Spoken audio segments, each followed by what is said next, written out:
dia, meu nome é Paulo Lins, eu sou coordenador da Auditoria da Dívida do Rio de Janeiro, cidadã, e sou diretor do Sindicato do Setor do IBGE. Quero agradecer o espaço, primeiro o convite ao Felipe, que é do SOS Gramacho, que fez o convite para estar aqui. Também agradecer a ANAPAC pelo convite e também parabenizar pelo seu aniversário aí de mais de 30 anos de lutas em defesa da sociedade, em defesa dos trabalhadores, em defesa do indivíduo. Auditoria Cidadã, vocês estão aí com um folderzinho que a gente distribuiu. Nós somos uma associação sem nenhum vínculo financeiro, lucrativo, e foi construído a partir de um plebiscito em 2000, onde mais de 6 milhões de pessoas participaram desse plebiscito, mais de 3.441 municípios no Brasil, onde a pergunta central era se a gente deveria continuar a pagar a dívida externa com a FMI. Naquele momento, depois desse plebiscito, toda essa documentação foi entregue ao Poder Executivo e também ao Poder Legislativo, que nada fizeram, e a partir dessa omissão do Poder Executivo e Legislativo foi criado a Auditoria Cidadã, com a coordenadora nacional Maria Lúcia Fatorelli, uma auditora fiscal que participou da auditoria da dívida do Equador, e agora mais recentemente ela fez a auditoria da dívida da Grécia. A dívida pública, na realidade, a gente trata na Auditoria Cidadã como um sistema, que é um sistema que se conjuga e que antecede a questão até do golpe militar. Porque hoje o que nós vivemos no mundo é exatamente a captura do sistema financeiro dos Estados nacionais. O que nós estamos vivendo hoje no Brasil tem a ver com a construção de um cenário mundial, né, e que capturou a nona economia do mundo. Nós não estamos falando aqui de qualquer país, nós estamos falando de um país que é rico, que tem no seu território riquezas minerais naturais, riquezas mil. Por exemplo, o nióbio, que é uma das maiores riquezas que tem no mundo, onde o Canadá tem 2% da produção mundial e o Brasil tem 98%, e o Canadá com 2% consegue dar saúde pública e educação para todo o seu povo. E nós com 98% não conseguimos utilizar essa riqueza para o bem-estar da sociedade, porque nós vendemos o nosso nióbio a preço de banana, que é a economia. E o golpe militar é parte disso. Quando eu vou retroceder rapidamente à crise de 29, vocês vão perceber que em 29, a crise, antes da crise, o mercado ele era totalmente desregulado, e por conta disso as empresas podiam fazer maquiagem dos seus balanços para colocar ações para ser vendida no mercado financeiro, lá no mercado de ações. E por conta disso, por conta dessa maquiagem, a economia quebrou, e aí veio aquela catástrofe que aconteceu em 29, onde a Bolsa de Nova York quebrou e teve essa depressão no mundo todo. A partir disso, vocês vão perceber que o mercado ficou muito preocupado e colocou algumas regulamentações, algumas leis foram criadas para poder regulamentar esse mercado. Só que o mercado financeiro ele não quer amarras. E em 1944, numa reunião, uma conferência chamada Conferência de Bretton Woods, e lá é criado o FMI, o BID e a paridade dólar-ouro. A paridade dólar-ouro era o seguinte: a produção, para você ter dólar, você tinha que apresentar uma quantidade de ouro para poder ter esse dinheiro. E quem produzia o dólar era o Fed, o Banco Central Americano. Só que isso foi... O mercado se sentiu incomodado com essas amarras. O mercado financeiro precisava desregulamentar o mercado.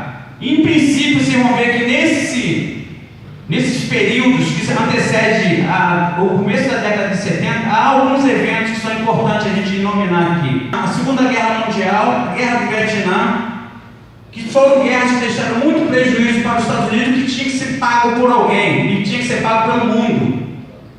E no começo da década de 70, nós temos aí, no final da década de 60, começo da década de 70, os Estados Unidos começam a perder a hegemonia tecnológica para o Japão e para a Alemanha e a Inglaterra, porque o Fordismo estava sendo esgotado. E nesse momento os Estados Unidos precisavam de ter ações que pudessem trazer o controle dessa economia. Em 71, o Nixon, que era o presidente dos Estados Unidos, ele acaba com a paridade dólar-ouro. Então hoje nós temos uma moeda chamada dólar, que é a moeda mais falsa do mundo, que não tem lastro nenhum, que é produzida pelo FED, que é um banco central americano, que é privado, com uma rede de maiores bancos privados ao seu redor. E o que tem a ver com a questão com a dívida pública brasileira e com o golpe militar? Vocês vão ter que ver que, a partir de João Goulart, o Brasil tem uma tendência mais um pouco à esquerda. E é isso que incomoda os Estados Unidos. Se vocês perceberem, é a mesma coisa que acontece nesse momento. Lá atrás nós rejeitamos a participação do Brasil na ALCA, a criação do Mercosul, a criação da Unasul e o BRICS, onde tem países que têm uma política contrária do americano. Isso incomoda os Estados Unidos. Nesse momento do golpe que acontece no Brasil, a embaixadora americana é a mesma que participou do golpe em Honduras e no Paraguai, coincidentemente. E aí, na relação do Brasil, vocês vão ver quando em 71, quando acaba essa paridade dólar-ouro, existe muito dólar no mercado. E o FED, que é esse Banco Central Americano com essa rede, eles precisavam emprestar isso. Isso foi emprestado para os países sul-americanos, da América Latina, África e Ásia, países pobres precisavam de dinheiro para desenvolver a sua economia. E aí o companheiro falou aqui do milagre econômico. Exatamente, nós fizemos uma CPI da dívida em 2009 e 2010, onde o marco legal é exatamente os anos 70. Porque se a gente retroagir, a gente vai ver que a nossa dívida pública começa a partir dessa configuração de entreguismo do país. Porque a dívida pública começa quando o país, para ser independente a partir do Império, ele é obrigado a assumir a dívida de Portugal e a dívida também pessoal de Dom João VI. Então, nos anos 70, quando tem esse marco legal, a gente percebe que um milagre econômico, onde o país cresce absurdamente, a PIB de quase 10%, no final da ditadura, nós temos uma dívida que começa nos anos 70 com 3 bilhões de dólares e no final ela está com 60 bilhões de dólares. Então, o milagre econômico, na realidade, foi um campo fértil para que os militares e as suas forças reacionárias e o grande capital pudessem capturar o país através das grandes obras faraónicas que aconteceram. E quando chega nos anos 80, existe, com esses empréstimos que são empréstimos com juros baixíssimos e com carência de 5 anos para pagamento, então quem pegou emprestado não era o governo que ia pagar. Nos anos 80, esse juro que era flutuante de 4, 5%, ele estoura. Como ele era flutuante, ele não era fixo. Então, os Estados Unidos, a partir da LIBOR, da taxa de juros e a Prime, aumentaram para mais de 20%. E as dívidas públicas estouraram. Em 87, no Brasil, o Sarney pede a moratória. E aí eu vou trazer para os dias de hoje. A dívida pública, o sistema da dívida, ele está capturando o Brasil no sentido de que, quando vocês pegarem aqui esse panfleto, vocês vão ver que essa parte vermelha é a dívida, é onde está o juro e a amortização, toda a parte que o país está pagando, quase 50% do orçamento da nona economia do mundo. Significa que quase 1 trilhão. No ano passado foram 972 bilhões pagos para os bancos nacionais e internacionais.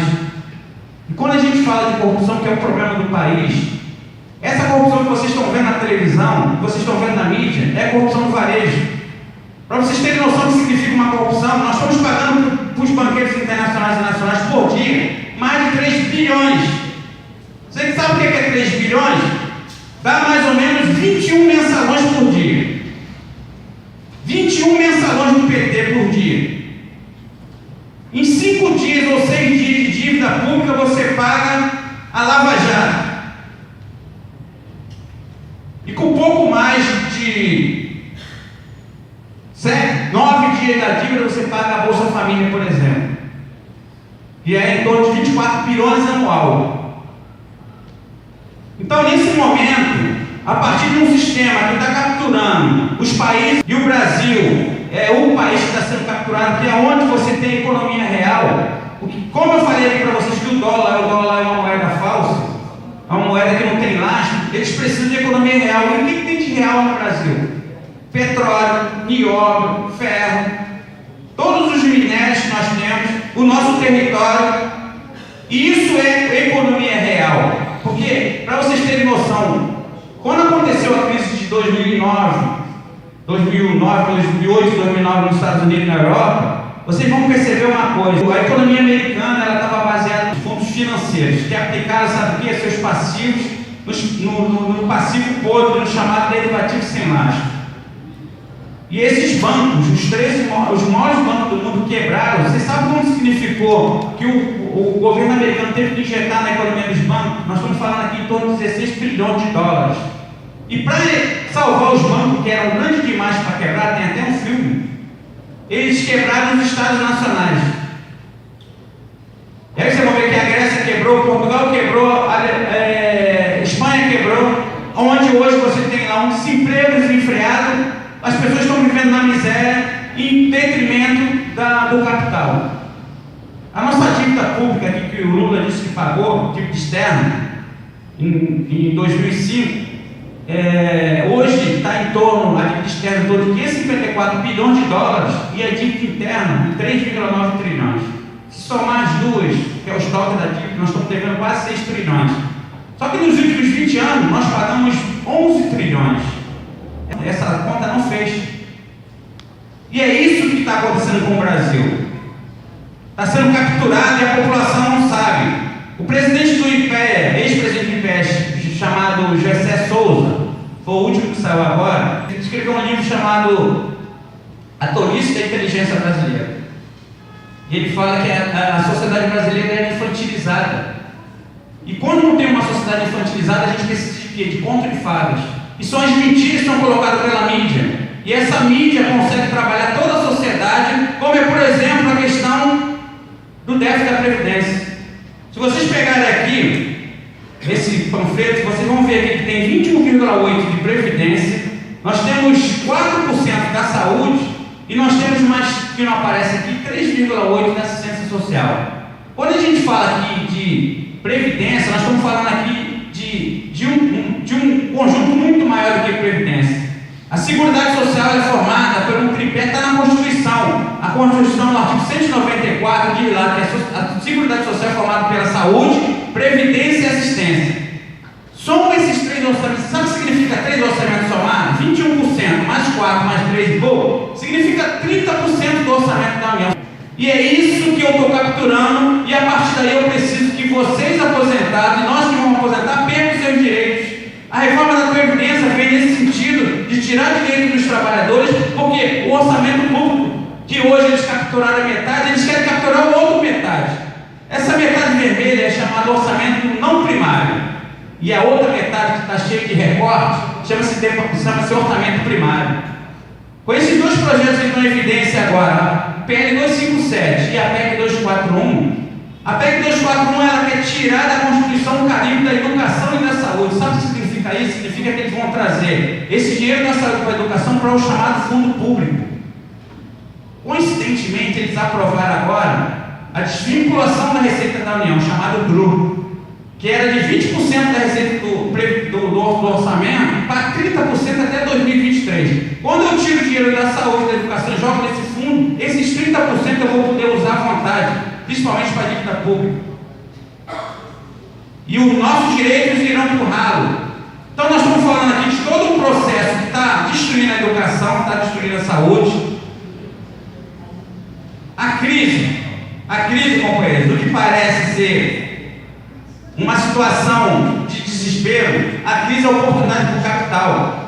O que está acontecendo, por exemplo, no Rio de Janeiro agora, é um cenário muito parecido com o que aconteceu, que vocês vão lembrar que tem muita gente que estava na luta em 96, no governo do Marcelo Alencar.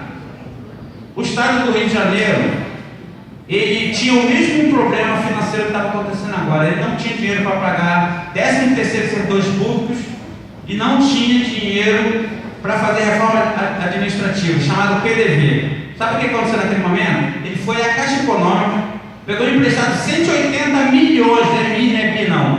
E esses 180 milhões vieram carregados de 44 condicionantes. E essas condicionantes, sabe quais foram? Rio Gás, Rio Luz, Fumitrem, todas as empresas que eram estatais de Janeiro foram privatizadas nesse momento, a partir de 180 milhões de condicionantes. E o momento que nós estamos vivendo é exatamente esse agora. Um momento onde, com a colapso, o desespero, o modus operandi é o mesmo. Vocês vão perceber que na privatização, como é que foi feito, por exemplo, com a questão que o companheiro falou do trem. Primeiro eu sucateei a rede ferroviária, e depois a própria população falou, só tem um jeito, é privatizar. Melhorou a vida da gente com o trem privatizado? Melhorou a vida deles, que eles estão ganhando cada vez mais dinheiro e a despesa continua com o Estado brasileiro. Tá? Então nós estamos falando aqui desse sistema que está construído a partir de uma dívida, que é uma dívida que é inventada, ela é gestada para capturar o Estado brasileiro. Vão privatizar a Petrobras, que faz parte desse sistema. E vocês vão perceber que a Petrobras, ela faz parte do projeto da Petrobras do Fernando Henrique lá atrás, que ele não conseguiu fazer, executar, porque o PT, a CUT, os servidores, o pessoal da esquerda era contrário e impediu. Só que agora, o cenário político ele é bem favorável. E aí eles criaram, e aí vocês estão falando aqui de militar, será que todo mundo sabe que a quarta frota do Atlântico Sul, do americano, foi reeditada, e ela está aí, no nosso litoral, porque o pré-sal, ele alça o Brasil de 13º maior produtor de petróleo do mundo para o 3º maior produtor de petróleo do mundo. E por conta disso, os Estados Unidos invadiu o Iraque, falou que tinha arma de destruição e fez uma guerra. No Brasil não precisou por enquanto, a gente fez uma lei, é o PLS 131 do José Serra, que já está quase praticamente aprovado no Congresso, que tira a Petrobras da exploração do pré-sal e bota um consórcio privado. Isso aí sabe que são as maiores petroleiras do mundo, são as petroleiras da família Rockefeller e da Rockfield. São donos dos maiores bancos das petroleiras. A nossa maior fortuna está sendo entregue assim, com maior facilidade, e o povo brasileiro foi convencido com o sofisma de que do porteiro ao presidente da Petrobras só tem ladrão e corrupção. Qual é o problema da Petrobras? Como é que pode uma Petrobras que deve, sei lá, 50, 200 bilhões, que tem uma reserva de trilhões, você falar que isso é um problema? Tanto é que a Petrobras começa a bater recorde de produção e vai ser entregue cada vez mais ao capital privado. Então, para ir finalizando, companheiro, o Brasil hoje está capturado por esse esquema mundial, porque a dívida pública, ela não é um esquema, não é a necessidade que o governo possa não utilizar. Eu trabalho no IBGE e vocês aqui nem se manifestaram quando o governo não fez a pesquisa que é intermediária entre um censo e outro, que é contada à população, que tem a ver com vocês, que tem a ver com nós. Sabe por quê? Porque ela altera o fundo de participação do Estado e do município. E ninguém se incomodou com isso, porque isso é o problema dos funcionários do IBGE e do IBGE. Isso é problema de vocês, é o problema nosso, porque quanto menos a arrecadação tiver no município e no Estado, menos vidas, menos qualidade de vida nós teremos. Nós estamos falando de federação. O Brasil hoje, menos de 10% de todo o orçamento é colocado na mão dos municípios, do mais de 5.500 municípios e dos 26 estados do Distrito Federal. Menos de 10%, nós estamos falando aqui que a concentração de renda está totalmente ligada à União, que entrega todo o capital à iniciativa privada, principalmente os setores bancários. Para finalizar, o principal objetivo dessa crise no Rio de Janeiro, a partir chama-se criação de títulos de dívida pública para o Estado e o município. A lei de responsabilidade fiscal ela proibiu que os Estados e o município pudessem fazer título de dívida pública. Mas a partir do José Serra e do senador Romário, que fizeram uma resolução 17, eles conseguiram que os estados e municípios pudessem criar título da dívida pública nas suas dívidas ativas. Você sabe quanto o Rio de Janeiro tem de dívida ativa? Mais de 70 bilhões. E é isso que eles vão criar título para entregar na mão de bancos e corretoras para cobrar, porque hoje o Estado do Rio de Janeiro só consegue cobrar pouco mais de 300 milhões por ano, na realidade, né, de uma dívida de 70 bilhões. Então isso vai ser colocado na mão da iniciativa privada, através de banco corretor, para eles cobrarem, e uma pequena migalha vai ficar para o Estado. A grande parte dessa dívida vai ficar para eles. Então o objetivo central é exatamente esse, criar um mecanismo, porque eu acho que a lei de responsabilidade fiscal é necessária, mas não essa lei de responsabilidade fiscal que está aí, que é uma lei neoliberal que proibiu investimento na saúde, na educação, na infraestrutura do país e liberou o dinheiro para a dívida pública. Por isso que quando você discute a lei orçamentária anual, você nem fala na dívida, porque é uma coisa que não tem discussão, é paga-se pronto. Você discute a saúde, a educação, o saneamento básico.